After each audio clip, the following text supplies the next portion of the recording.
आणखी बोलते अजून. इथली स्वराज्याची पताका नदी अभिमानाने डोलते. लक्ष देऊ नाही का मी जिजाऊ बोलते. होय आम्ही आलोय तुमच्या आऊसाहेब राजमाता जिजाऊ. या स्वराज्याची पवित्र माती पुन्हा आमच्या मस्तकी लावण्याचं भाग्य आम्हाला लाभलं ही आई जगदंबेचीच कृपा. पण एक काळ असा होता मावळ्यांनो, या मराठी मातीच्या उंबरठ्यावर अनेक परकीय सत्ता येऊन थया थया नाचत होत्या. मराठी उल्काचं सैन्य मुघलांच्या आरमारात खितपत पडलं होतं. शेतकरी हाडाचं पाणी करून जगत होता. आणि अशा परिस्थितीत सिंदखेडच्या म्हाळसाराणी आणि लहुजी राजे यांच्या घरी आम्ही जन्माला आलो तेव्हा दारादारांमध्ये रांगोळ्या काढल्या गेल्या, तोरणं उभारली गेली, हत्तीवरून साखरेही वाटली गेली. आमचं नाव जिजा ठेवण्यात आलं. जिजा म्हणजे जय आणि विजय. आजूबाजूला सरदारांच्या बरदरी, युद्धाचे डावपेच, सल्ला मसलती, रयतेच्या गाळहाणी आणि न्यायनिवाडे तर नित्यचे.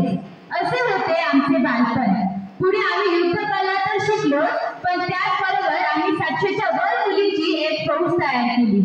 सकाळी सकाळी जेव्हा आम्ही गावात रपेट करायला जायचो त्यावेळी गावाकुसाटीतल्या काही बायका कौतुक करायच्या, काही नाकही मुरडायच्या, काही म्हणायच्या कसं होणार या मुलींचं. पण आम्ही मात्र ठरवलं होतं स्वतःबरोबर इतरांचीही रक्षा करता आली पाहिजे. आई म्हाळसाराणींच्या इच्छेनुसार आम्ही 6 भाषाही शिकलो. मराठी, संस्कृत, उर्दू, अरबी, फारसी, कन्नड. रामायण महाभारताबरोबरच आम्ही नामदेवांची गाथा, कुबेरांचे डोळे, पुराण, बायबल वाचलंही आणि समजूनही घेतलं.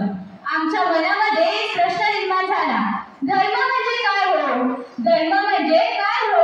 धर्म म्हणजे समाज कल्याण की कर्मकांड? आम्ही तलवारी चालवतो कुणासाठी? परकीयांच्या चाकरी आम्ही का करायची? झुंजणार पण, मरणार पण आणि मारणारा पण आपणच. आणि निवडून येणार ते कोण? शहा बादशाह. आपण स्वतःसाठी का झुंजत नाही? कसं आलं हे पारतंत्र्याचं जगणं? असे अनेक प्रश्न आमच्या मनामध्ये वादळ निर्माण करत होते. एकदा मनात विचार आला, हे मुदाई किती सोसलंस, यवनांनी कापून फेकून दिलेल्या माझ्या लेकरांची प्रेतही वाहून दिलीस. अब्रू लुटून नेलेल्या आया बहिणींना काठावर स्थान दिलंस. पेटती मशाल बनून राहिलीस, काठावर स्मशान बनवलंस. पण आता विजत बसायचं नाही, तर आता फक्त पेटायचं. आणि कसं पेटायचं हे मी तुला सांगेन. शहाजी राजांना आमचा हा विश्वास ठाऊक होता. शहाजी राजे आणि आमचं लग्न झालं. आमच्या मनामध्ये स्वातंत्र्याची पहाट होऊ लागली.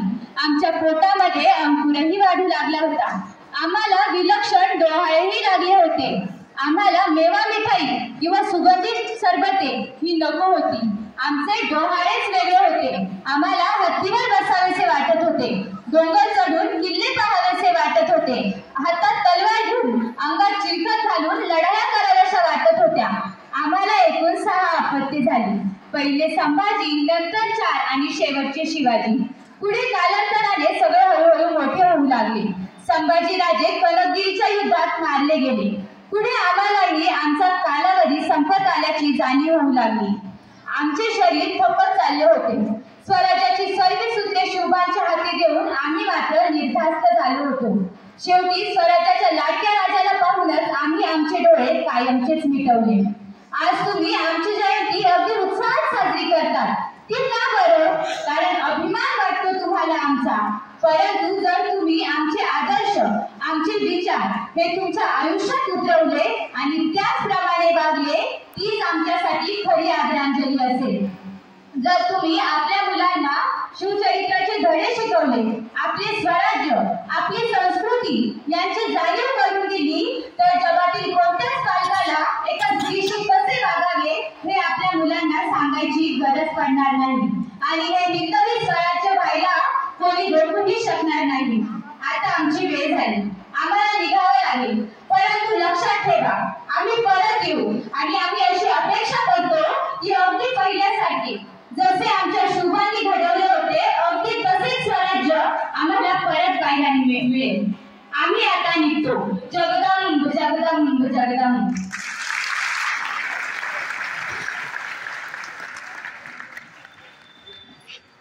धन्यवाद.